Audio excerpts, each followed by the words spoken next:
Alrighty, how's it going, everyone? My name is Mr. Boss for the win, and welcome to another episode of some Black Ops 2. Little update before I start talking on the video.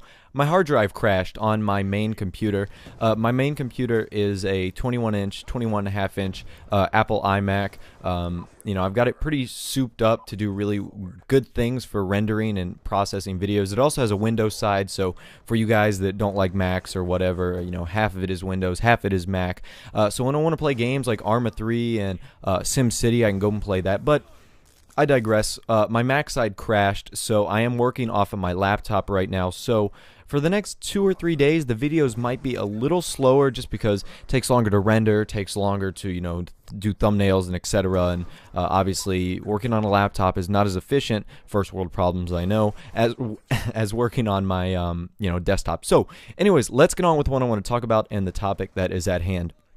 So there's been a lot of rumors going around that Modern Warfare 4 is going to have microtransactions right off the bat. Now, the microtransactions from Black Ops 2, the very first one, the personalization packs, and then you have the packs that allow you to get flag calling cards and extra creative class slots. And I heard it's like a 100, and who needs 100 creative class slots? Almost no one.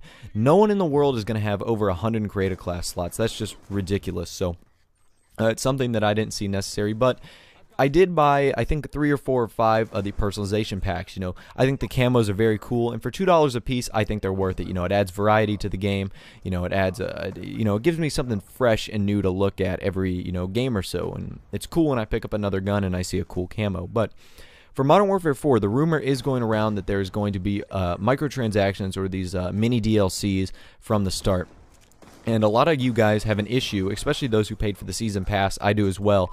That this should have been included in the season pass, and that since it is a DLC, that Treyarch and Infinity Ward has used us like a sponge and robbed us of as much money as they can by trying to, get these personalization packs out of us, and they're not included in the season pass, which is supposed to include all DLC. Now, the best thing I can think of is that's like going to a theme park and getting to ride all the cool new rides, but this little attraction came out and you're saying, oh, that season pass, it doesn't work for you. You've got to pay an additional $2 or $4 to ride this ride, but you go ahead, these new rides are going to open up later in the year, but you got to pay for this one, even though those ones will be free. So I have a solution to this. So a lot of games like Madden and the MLB and NBA 2K games, they have like a virtual currency system, and in this virtual currency system, you can buy things like upgrades, clothes, equipment, better players, better this, better that, or you can use Microsoft points to purchase virtual currency and speed up that process. I think the same formula should be applied to Call of Duty. Now, this would have to be bringing back COD points, Call of Duty points, what we saw in Black Ops 1. Now, so instead of having to charge people for these microtransactions, you can charge 250,000 COD points, for one of these personalization packs. Now, that sounds like a lot, but think about it. All you have to do is play the game a lot and you get something for free. Or if you don't want to play the game a lot, you can spend, 200 Microsoft points and get a personalization pack that way. So there's a trade-off. You can play the game a lot, which Infinity Ward and Treyarch would like, which would essentially earning you COD points, and from there you would be able to purchase their personalization pack. You can see right now in the gameplay that I've actually switched over to the MP7 with the graffiti, which is one of my favorites, I will say. So I'm digressing, but I think COD points would be the solution to that because it opens up so many doors for microtransactions. It would open up the door for anything, it would open up the door for things beyond camos and these little calling cards. You could add I've always preached that in Call of Duty you should be able to customize your character. Like, your character could have a cool pair of sunglasses. Like, imagine how awesome it would be if you could put a unique pair of sunglasses that only 150 people had. Something like that. Or if you could change his clothes, make them red, make them blue. You could get a different pair of pants, a different t-shirt, something along those lines. I think the customization, possibilities are endless in a game like Call of Duty, and the addition of Call of Duty points with microtransactions would make that very successful because your community that plays the game a lot and has a lot of Call of Duty points, they won't be offended because if it does cost around 250, they'll maybe be able to get 2 or 3, and who knows, maybe that will spark them to purchase more of your personalization packs because they were able to get them for free. You will create a lifetime fan. That's what I've always considered about, games that are a year old, and why I don't like GameStop, because they charge such a high price for even digital and physical copies why would these game companies not make the game $10? And because they make the game $10, you get this lifetime fan who will then buy the next 2 games at $60 and who maybe buy DLCs and add-ons and microtransactions. So I think that these microtransactions don't need to be, pay only. I think there should be some free aspect to them that rewards players who play the game a lot, meaning through Call of Duty points, or if you don't play the game a lot and have no problem, shelling out some Microsoft points, you can go ahead and do that. And I think that scenario works itself out, because what you're going to do is you're going to create happier fans, and you're also going to create a nice balance. I mean, Treyarch, you're making so much money on these microtransactions.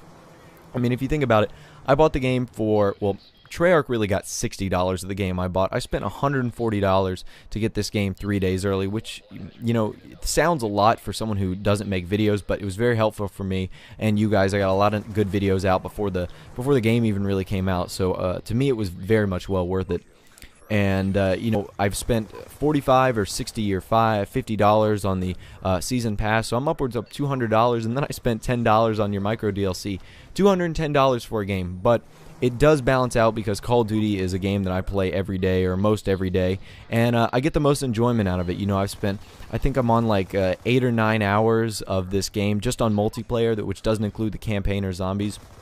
So I'm going to tally up about 11 hours, where I beat Assassin's Creed 3 in about 8 hours, yet that game cost me $60. So, $200 for somewhere around the lines of 11 days played, whereas Assassin's Creed 3, $60, which get me about 8 hours played. So sorry if I was confusing hours and days. I know sometimes I mess that up. But anyways, guys, I would like to know your opinions on what you would think about microtransactions in Modern Warfare 4. Would you want them? Would you want to see the COD point system come back? Or if you think my idea sucks, let me know what a better idea would be, because, I'm always open to criticism like that. And, what were some of the things you would like to see? Would you like to see sunglasses, hats? I would like to see things that are auctioned off, like Task Force 2, I think they do a great job at offering up like unique hats or unique skins. Even League of Legends, they do like unique skins, etc. So I think it would be a very cool opportunity for Call of Duty, Activision, Treyarch, Infinity Ward to do something along those lines, and I think it would benefit them greatly. Like I said, not only would it potentially create a realm of lifetime microtransaction buyers, but it will also keep your fans happy who are, kind of getting upset. But anyways, thanks guys. Thanks for watching the video. Like, subscribe, do all those awesome things. I'll talk to you later, and I'll see you guys in the next video.